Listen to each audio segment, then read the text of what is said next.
Hello and welcome to our convention, and thank you for coming to our convention about public health issues. I'm Charity Huffaker, and I wanted to talk today about body dissatisfaction in adolescence.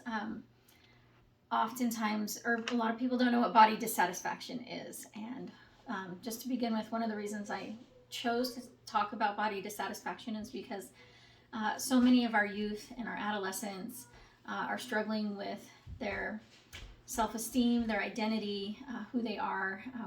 Especially where I live in Utah, there's a really high rate of suicide, and that rate has really been increasing. And I think Utah is maybe one of the top 5 states in adolescent suicide rates. So it really is an issue, especially here where I live in Utah.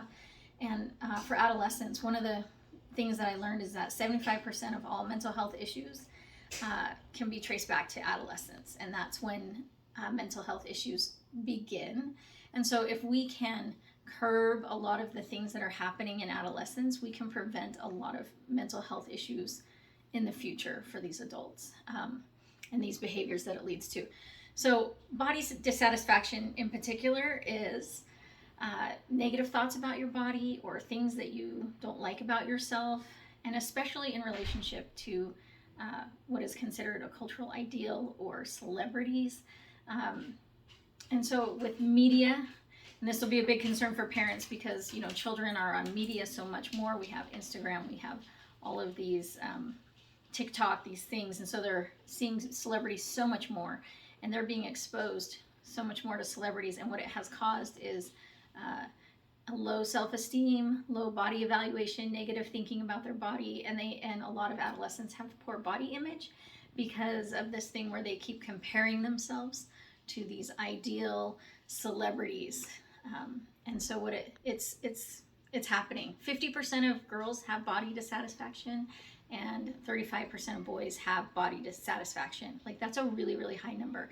And that's a lot of adolescents. If you look at that number, that's a little over half of all of our adolescents have body dissatisfaction, where they're dissatisfied about something about their body.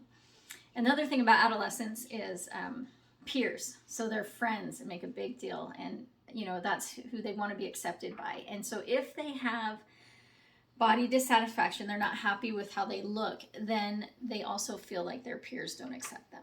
And so you can see how this would spiral down to, okay, my peers don't accept me, I don't like how I look, I don't like my body. And then you can see how their thinking spirals down into a place of like depression or hopelessness. So that's why I chose to study body dissatisfaction. And adolescence is my target market. And really what I wanted was, oftentimes body dissatisfaction is a predictor of eating disorders. So you have anorexia and bulimia and those kinds of things. And so what happens is there's no thing for parents in between. So they have a teenager, they notice that's like maybe not comfortable with themselves or how they look or things like that. And there's really nothing until there's something very clinical and diagnosable, like bulimia or anorexia, and then they go get help. So there's really this very empty space of no preventative measures on a community level or a public health level where everybody's kind of helping each other to accept who they are and how they look.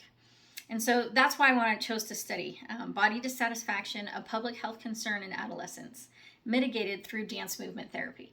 So, my background is in dance, and so this study is, does dance movement therapy help adolescents improve their self-esteem, their body image, and how they view themselves? So to kind of fight back against this media onslaught of perfectionism imagery that the adolescents get.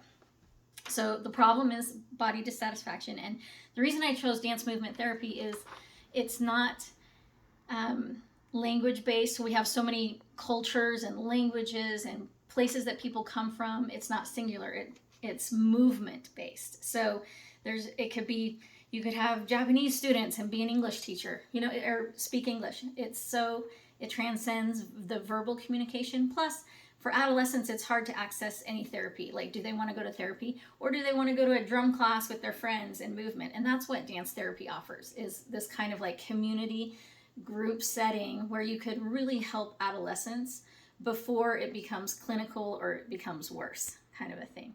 So, our hypothesis is, does dance movement therapy improve self-esteem, negative body thinking, body dissatisfaction, and body image in males, females, and non-binary adolescents? And the reason I talked about the gender incongruent community is because they have a high rate of body dissatisfaction as well. So what we want to do for this study, or what we did, was we went to 3 different high schools in 3 different states.